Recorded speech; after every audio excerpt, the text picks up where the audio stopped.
Okay, I'm now recording.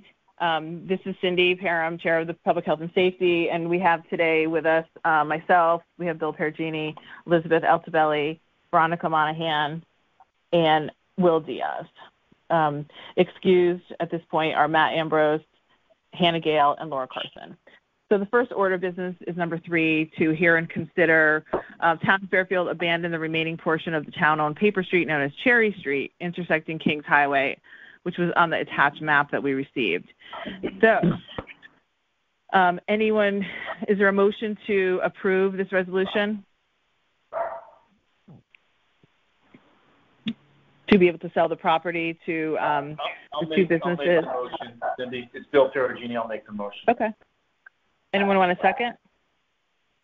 I'll second. Veronica. Any discussion? I honestly don't remember how much the cost was. I don't have that page open, the packet. Does anyone remember? I remember a couple months ago, but I don't remember now. But I'm also personally in favor of just getting this done. It sounded like people were more on board with him today than they have been in the past. Did anyone else get that impression? So I missed the first portion of it. Did we get those questions answered about whether the taxes were up to date and that everyone was contacted that was an interested party, all that stuff? I don't remember the taxes coming up tonight, unless someone else heard that. I did hear that there was some kind of a line going through it, like a drainage line, and there could be no one could build on it, and that they were going to put it in the contract that there would be no building on that paper street throughout the life. So it kind of protected the owners to not be able to build, and protected the town in that regard.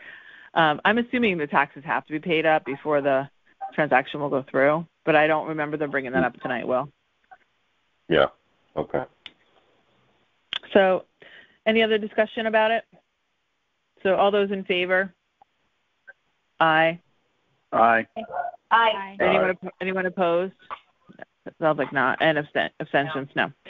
Okay. The next item was presenter Jan. Was it Jan Fisher? No, it was Kim Taylor and Jack Hirschler were speaking about the. I'm sorry. Was it Jan Fisher spoke next? I'm sorry. So this was a library grant, number 4, to achieve the American Rescue Plan Act purpose for respect to the Institute of Museum and Library Services grants to states. They hereby are expending the amount of $22,834 to purchase several items and services to respond to the pandemic, including mobile shelving units for space flexibility, solar-powered stations, nano-septic self-cleaning items, which she mentioned was good because they lost their custodian in the budget process this year. Wi-Fi, 100%, and all 100% was going to be part of the ARPA grant. So is there a motion to accept this library grant of $22,834? I'll motion. Okay, Will. Is there a second? Yep. Anyone want to second that? Sure. Altobelli, second. Okay, Elizabeth. Any discussion regarding the library grant? Okay, seeing none, we'll take a vote. All those in favor? Aye. Aye. Anyone opposed? Aye. Any abstentions? All right, so that passes. So we just have 2 more. The next one is the number 5, which is, oh no, we switched it up. We have the number 6, which was the mooring float. Jack Hirschler and Kim Taylor. And that was, I'm not going to go through it because it's like 2 pages long, but it was the mooring area managed by the Pequot Yacht Club in accordance with the management plan for Southport Harbor, and all the rules and procedures are part of the Harbor Management Commission. So this is something we really have to verify that. But what they're doing is they wanted to do a single floating dock. You know what? Honestly, what I really heard from this, because I was like kind of in and out of listening to this part, was they have the ability to build docks for residents and non-residents. So this was some kind of they were changing it so that any person who wanted to moor a vessel in the harbor management area, you didn't need a current or valid permit from the harbor master.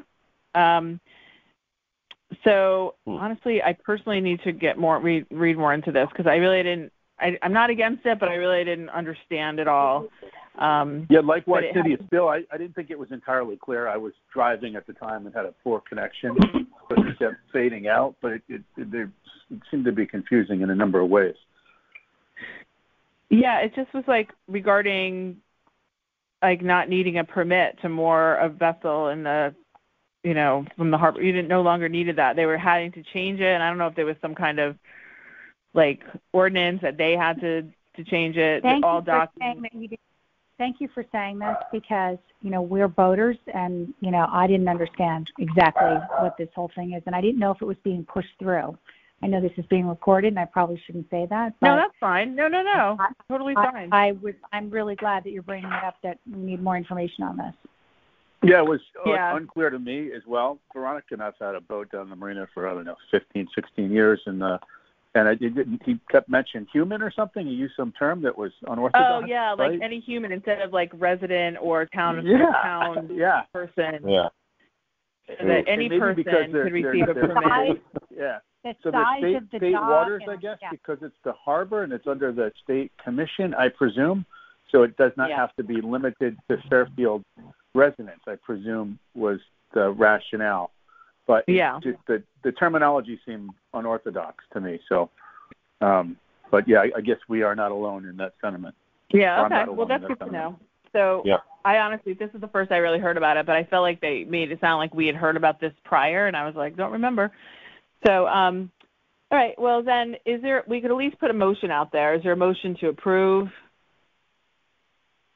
the number 6 on the agenda? I'm going to make a motion. Does anyone want to second it? Would you mind? I don't have it in front of me, Cindy. Would you mind reading the motion again for the? Oh, yeah. Okay. So to consider and act upon the following amendments to the Harbor Management Ordinance, Chapter 24. In this chapter, terms have the meanings indicated. Okay. Let's see here. So the mooring area is used in Southport Harbor and managed by the Pequot Yacht Club in accordance with the management plan for Southport Harbor.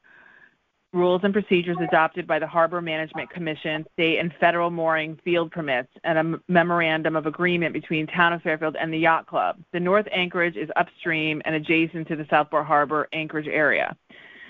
So, adopting rules and procedures for implementing specific portions of the management plan for Southport Harbor as it shall deem necessary in the following manner. 1. Prior to adopting any such rules and procedures, the Commission shall conduct a public hearing for the purpose of considering their adoption. Notice of the time and place of such public hearing, which notice shall include the title and summary of the rules and procedures, shall be published in a local newspaper 15 days prior to said date of hearing. Number 2, following said public hearing, the Commission shall act upon said rules and procedures and may make such changes or alterations in the form or content of the proposed rules and procedures as seen appropriate or necessary as a result of the public hearing. Then number 3, this is where they made changes. Such rules and procedures, if adopted by the Commission, shall become effective after publication on the Town of Fairfield website. Then they crossed out once in a local newspaper having substantial circulation in the Town of Fairfield, because we don't have that anymore.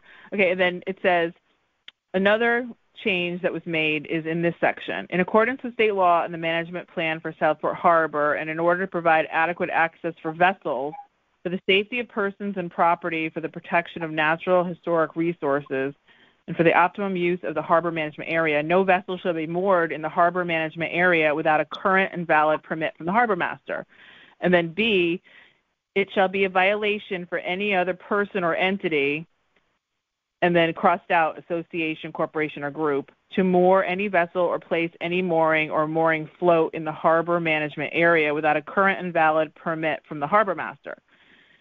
So I guess you can't if you're just anyone. And then C, any person receiving a permit for a mooring location and any entity receiving a permit for a mooring float in the harbor management area outside the North Anchorage, and any entity receiving a permit within the North Anchorage shall pay an annual mooring permit fee not to exceed whatever is in the statute. It just says, in addition, for each mooring location and mooring flow outside of North Anchorage, an annual mooring maintenance charge shall be paid in the amount to be determined by Harbor Management Commission from time to time under procedures and notice and established hearings.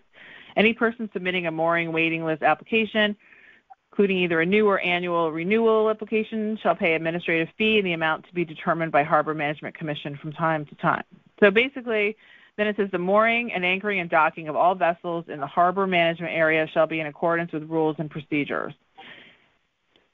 So it sounds like if you want to put a mooring in addition to or outside of this North Anchorage area, you have to get some kind of permit and you have to go to a hearing. But that they're not making it a Fairfield resident. That could be, it sounded like it could be anyone.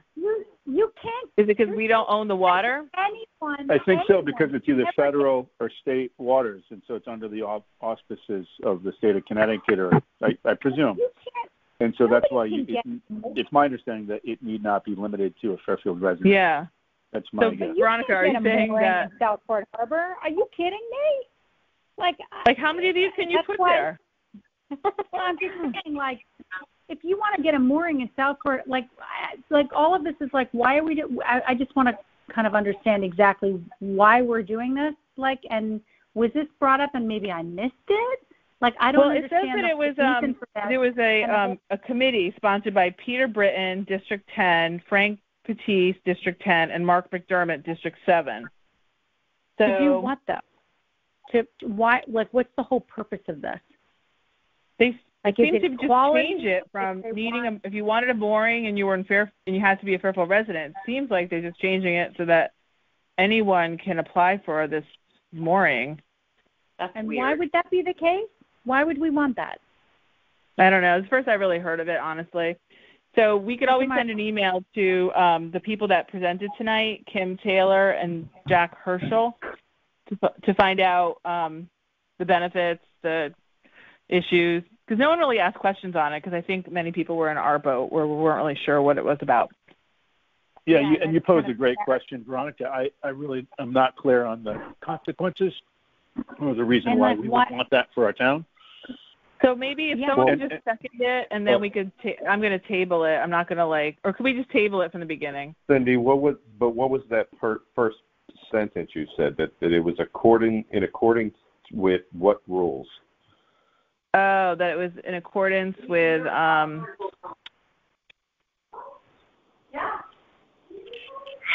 consider and act upon the following amendments in Harbor Management Ordinance, Chapter 24 of the Code of the Town of Fairfield. I don't know. It just said that it was just a change to the current ordinance, Chapter 24, Harbor Management Ordinance. It just the way that sounded made it sound like they're trying to bring it up to code that maybe it wasn't before. I don't know. I have no idea.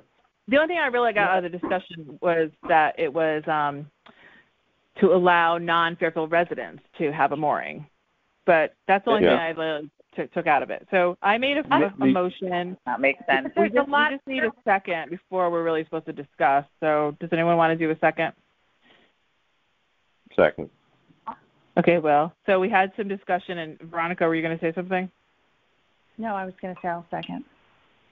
Okay. Just Liz Altobelli's on, and that's your district, Liz. Were you aware of this? And are you? No, I wasn't. I mean, I'll ask Peter about it. I no. But I could ask Mark about it because he's on. His name is on it. He's over there on District 7. So I'm just going to say that our non-residents, if we didn't have to, given that if you live in the town and you want to get a mooring there, it's next to impossible. So unless I heard it wrong, maybe I heard it wrong, but that's what I thought. I thought it was, and I don't know where these are going to go and who approves, how they approve it, and what their criteria is. Sorry, I don't know enough. It's my understanding that those commissioners are appointed by the governor, correct, or for the state of Connecticut. So they're state commissioners, is my understanding. Right? And but we so, have a commission in town, right? A Southport commission. Like we have like a harbor commission. Isn't like Eric Sedman on it? I don't know. I don't know. I think he's on it. Well, since we have a first and a second, we could vote. I'm personally going to abstain. So does anyone want to say yay or nay? I'll going to abstain as well. abstain. Yeah, I'm going to Okay. abstain too. I don't really know enough. Okay, how about Veronica and It would be good Elizabeth? if we could get. Yeah, I think I'm going to abstain. I don't know anything about it. And that's just And how about Veronica? That's not going to help us. That's not going to help anyone. I definitely. I'm a no, really. Elizabeth, you're a no, and Veronica, what are you, a no or abstain? I'm afraid to be a no because there might just be information that where this has to be. It's fine. Whatever. So then you could abstain. Don't be if afraid. you want. Just be it. Yeah. Be yourself. Okay, so basically we're going to have to get more information. I'm happy to email through Karen for her to find out, the purpose of the 2-page ordinance change. Okay, and then finally, the last item we're going to vote on is the ARPA, and that is not going to be that long of a discussion probably because it's not as confusing. Let's see. I can get my page 2 out here. Page 3, page 2. Okay, here it is. So number 5, to hear, consider, act upon the following resolution recommended by the Board of Finance. Resolve that requests from the first select woman for special appropriations from the Coronavirus State Fiscal Recovery Fund and the Coronavirus Local Fiscal Recovery Fund proceeds in the amount of $24,800,000, subject to the availability of such funds, for uses specified in the project list in the attached Exhibit A, be hereby and are approved. Now, remember, the Board of Finance is voting on this item tomorrow, so this is just a preview of what they are bringing to the Board of Finance tomorrow. And so does anyone want to make a motion to approve this resolution regarding ARPA funds? So our motion is to approve the resolution that will be presented towards the Board of Finance for allocation for the, in the manner for the suggested. Allocation. Yeah. I'll with all that's been proposed for the host. I mean, there's probably a dozen that were submitted. Discussed. Yeah, more than we heard. I think. They just touched upon a few. So we're just signing off that they will consider those and then implement what's We'll know more proposed. on Monday when we vote, but we won't know anything until after tomorrow night. So Will has made a motion. Go ahead. Do anyone want to make a second? Yeah, I'll second it, Cindy. All right, Bill. And then what did you want to discuss, Bill? Just the fact that we really aren't voting on anything to do with allocation. That's right. That's my understanding. Me too.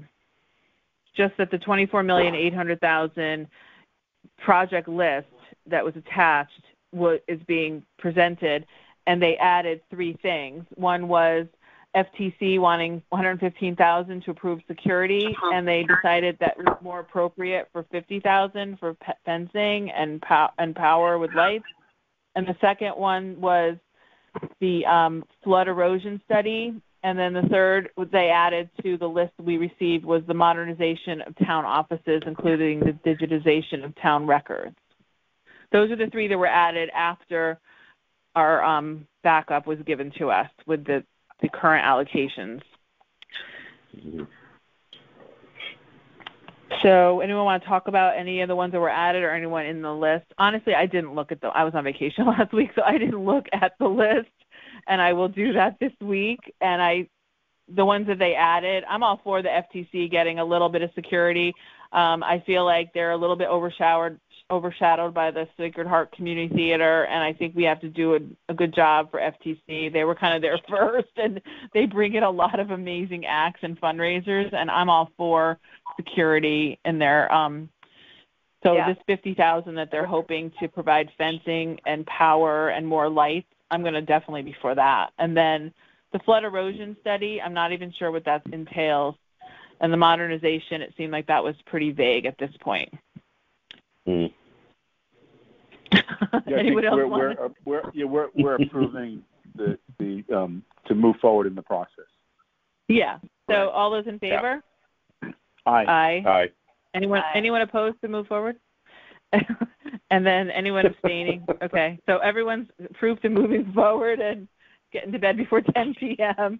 All right. Well, I have a question, though, for our committee. Since we have a meeting in a month, I was thinking maybe we should have a meeting about that new pedestrian law that goes into effect October 1st. I think that's so scary that you put your hand out into, like, the crosswalk and traffic is supposed to just stop on a dime. I am embarrassed that I don't know about that. Can you elaborate? I think it's just this like state law. So you don't watch TV, do you, Bill? You're always on the road or in an airplane. I don't. Yeah, exactly. I don't. So they've been it's almost like a parody from Saturday Night Live.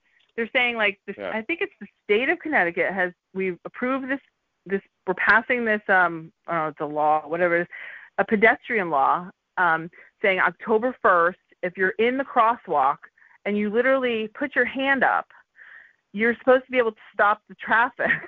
My God. And allow yourself to walk. That's insane. But it's only in, there's some odd law with Connecticut. Like in New York City, you don't have to yield for someone in the crosswalk, right? Nor in Massachusetts, I don't think, right? But I thought in Connecticut, if you're already in the crosswalk, that you have to yield. I didn't realize. So I guess it's making it more challenging for the pedestrian, and that they have to signal the motorist. Yeah, they have to signal. Like it looks like they're hailing a cab, and all it is they're just sticking their hand up. So like if a biker, if the 10-year-old's on a bike and they put their hand up, they have to make sure that they stop traffic on Umpqua and Post Road, let the biker go, get rear-ended or whatever happens. Correct me if I'm wrong, but if you're a pedestrian in the crosswalk now in the state of Connecticut, or no, maybe you don't have to stop. Maybe that's it. You don't have to stop, but you have to yield. I would love clarity on that as well. I think well, anyway, so this is a new law starting in the state October 1. So I figured maybe like at our next meeting we could discuss having even like, I'm sure the police are putting stuff on Instagram, but it's just like saying that the new law is starting. So maybe there could be more, communication, or maybe they plan on communicating. I mean, there are bike and pedestrian Facebook pages. So if I hear anything else, I'll let you know. We are flagrant jaywalkers here in Connecticut in the Northeast, and I'm just as guilty. I mean, just flagrant New York City. I've encountered that challenge on the job as well in New York City. Managing pedestrian traffic on Fifth Ave and the Met Gala and all that stuff. People are just flagrant jaywalkers. Whereas you go to California, San Diego, like they obey all traffic signals. People just, the pedestrians obey the law. So I think it's a cultural thing here in the Northeast and in New England, I guess. But it's temperament and personality. But New York City. True. Nobody obeys anything in New York City. But I would appreciate clarity, Cindy, if you could look into that. Okay, yeah, I'll definitely send you all the bill. But so maybe we could discuss it more. And because we have to give 30 days notice, maybe I'll just do a notice that we'll have a brief meeting after our meeting next month to discuss how we think it could be communicated better in town. And if not mistaken, in one of our meetings, they addressed that, right? There's a subtle nuance in our state law relative to being in the crosswalk, just like, as we know, you're allowed to ride your bicycle on the sidewalk here in Connecticut, but in New York City, a bicycle is a vehicle, and you can't be on the sidewalks. You've got to be in the street. So I recall, I think Calamaris or even maybe Don Smith in one of our meetings explained one of the subtle nuances to the law, and I gather that's changing. But it would be valuable for me to know all the details. I'd love to have that. Yeah, okay, I'll try to find something and send it to you all. All right, so motion to adjourn? I'll second. Motion. Okay, so Will and Bill. All right, all those in favor? Aye. We're adjourning at 9:58 p.m. Thank you all. Have a good night. What's left of it. You too. Take care. Okay. Bye now. Thank you so much. All right, bye.